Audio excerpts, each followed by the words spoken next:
What's up, lore masters? Recently I did a video on my thoughts when it came to Starfleet and religion. In that video, I gave a shout out to a Voyager episode by the name of Sacred Ground. Since then, I've gotten quite a few questions and requests to break that episode down specifically. So today we'll be talking about what in Sacred Ground really impressed me. If you wanted to see the video that started this, click in the top right hand corner right about now. To note, this will be a discussion on the events and not actually a review of the episode. If you're looking for a review of Sacred Ground or a breakdown, I would suggest going elsewhere. Now getting into it, when I was rewatching this episode, there appeared to be 4 different elements personified to me.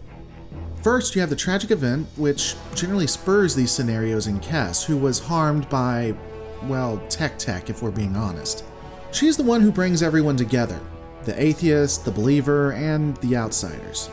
Then you have the tolerant atheist personified in Janeway, who doesn't mind what other people believe, but has decided that every event can be proved via science, and thus diminishes any religious aspect that could exist. You have the guide, who is the religious figure, the true believer, who shows that religion isn't as stuck up as many believe. And the outside world would be personified in the crew, who sits in the back watching the events, not sure what to make of it. And lastly, you'd have the religion, whether it be gods, events, or the spirits around you. However you'd want to personify them, that would be the last aspect. If I'm being fair, in the episode we're never really given who the spirits or gods are, or if they even exist, but for my money, I would say it's these 3. Looking at Sacred Ground, what I appreciate about this episode is that it's not preachy, at least not to me. It shows how we can all have misconceptions about the entire process of faith. I also like Janeway's approach. Some might consider it condescending, but I think it's tolerant. She doesn't believe that their religion is real, but she has no real issue if they believe that it's real. And during this episode, she honestly doesn't have any sense of superiority on her part, and she just disagrees on what is actually occurring.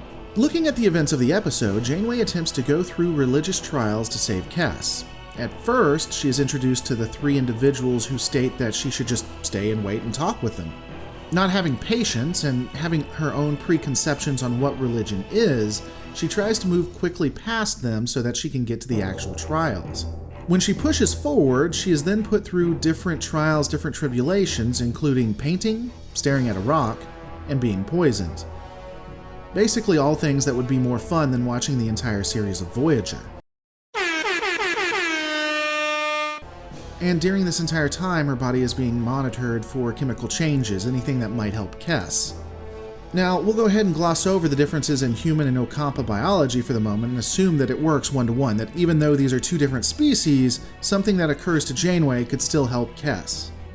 And at the moment, let's just put everything in perspective. You have the atheist who is walking the walk of the religious, but not actually believing, just going through the motions to get what she wants. And then the religious figure, the guide, patiently letting her find her own way, knowing that this isn't going to do much, but still wanting her to learn at her own pace. And in the background, you have the crew, the outsiders looking in. Ironically, there is indecisiveness in the outsiders and the crew, specifically between Chakotay, Tuvok, and the Doctor. The Doctor thinks that there are medical benefits to what she is enduring. Well, for Kes, not for Janeway, obviously. Tuvok believes it's what the captain wishes and wants her to remain there. And Chakotay is ardently against letting her continue, which is ironic given that Chakotay is a man of faith. Or now that I think about it, maybe it's apt for the believer to not believe or want her to go through this.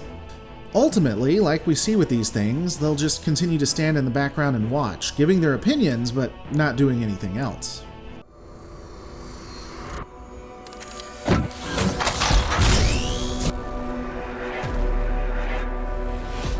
So the trials will continue and ultimately, success. Janeway has gotten what she came for. The Doctor is able to synthesize the exact cure. Medical science has saved the day. Except, it doesn't. Everything in science pointed to Kes being healed and everything working, but it doesn't. Nothing works. She gets worse. During the entire time of Janeway's tribulations, the religious guide would say, "This is all meaningless. You're wasting your time." And ironically, the Doctor says it as well after the cure doesn't work. And ironically, this is what we'll see in the real world. We'll see the religious say something, use some form of word or some phrase, and then it be used by the secular, or those who don't believe what the religious believe. And this coincidence in phrasing is a catalyst. Now, you can ask, was this divine or was it innocent? The exact phrase is harmless enough, and it's not outside of the realm that it would be stated by the Doctor. But to say it now, what are the odds that he would have said, everything you do is meaningless? And for this to have been what the guide said specifically. Of course, we could look at Occam's razor. I mean, was this divine, or is it more likely that they just happened to say the same thing? But when you take that and include everything else, I mean, I don't know. Again, I don't hang my hat on this instance, it's just a nice little touch. So with science failing and nothing that they can think of to help Kes, Janeway returns, and she has no more preconceptions, no more hubris, for lack of a better word. This time, she really does want to appeal to the spirits, to something higher than her. She's shed her arrogance. She's now willing to give Faith a chance. And this is where it comes to the scene between her and then the three wise people. Let me go ahead and address it here. If you're a fan of SF Debris, you know that he rips into this episode, and especially this scene. Now, I love SF Debris, he's the reason this channel exists, and I think he is a far superior critic than myself, but I politely disagree. I think this interaction between these three and Janeway is the crux of the episode. First, these three know everything about Janeway's plight, both on the ship and off it. They know things that I don't even believe they could have possibly known without actually being there. And this is never questioned either, never delved into. Janeway doesn't even catch it. Though to be fair, she has been abused to hell and back, so she's probably not at her best. How did they know everything that they know? It's kind of odd to me. Also, they do something that was very apt, something that I think was interesting, and when I say my agreement with it, this is instantly going to make anti-theists unsubscribe. Which I guess is fair since I had quite a few religious people unsubscribe from my last video, so are you guys ready? They point out how Janeway looks at science, how it's a form of true belief. You might even call it justified true belief. And justified it may be, but again, it's faith, all in the same. That's stupid! You're stupid! Stop being stupid! Or maybe I'm just being rhetorical. No! No, you're not! God, it's like you just use words you hear randomly to try and sound smarter! Well, now you're just acting transcendent. But before you unsubscribe, or before you leave some angry comment, hear me out. In this episode, all the science has failed. Everything that they read and everything that tells them that Kes should get better has failed. The medical sciences have failed them.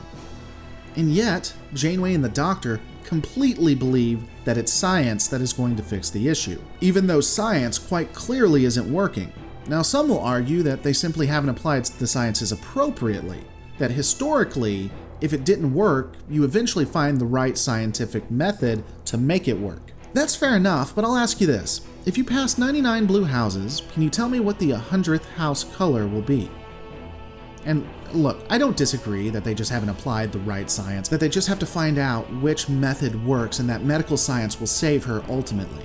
That said, it's very interesting to at least question if someone looks at science the way the religious look at faith. It might be completely inaccurate, but if you're truly a skeptic, you're okay with taking a step back and considering what I've just said.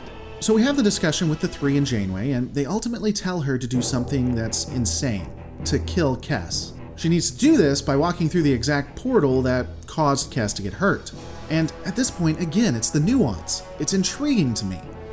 Because what occurs? What happens? Janeway does it, but we have to consider her condition. She hasn't slept, she's been poisoned, she probably isn't in her right mind. And interestingly enough, she is confronted by the outsiders. Neelix asks her if she can trust the people that got Kes hurt. And I do like where the guide appears and admits that she doesn't know what's going to happen. Janeway could die, or she could live. There's no way of them knowing. And then, the outside religious man also tells her not to. That to me is probably the most interesting and telling piece. The religious are telling her not to have a leap of faith.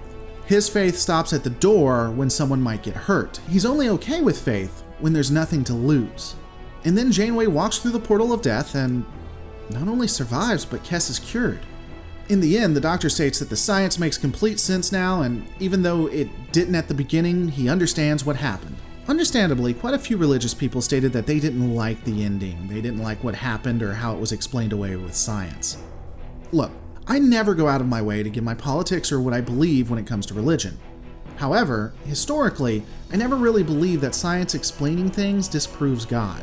And I believe that case is here. For me, the fact that it makes sense via science is in line with what an intelligent designer would do. In fact, if I was a god doing it, I'd use the rules in which I instated to make whatever my will is happen. Now, it's possible I might go outside of those bounds, but if I created the rules, why not use them? And ultimately, the end of the episode leaves me with what I wanted. Were the spirits there? Was her faith what saved her, or did she get lucky? Was it just science? Ultimately, we don't know and we can only guess, which is exactly where we are when it comes to science and religion in this life. But those are my thoughts. What are yours? Let me know in the comments below.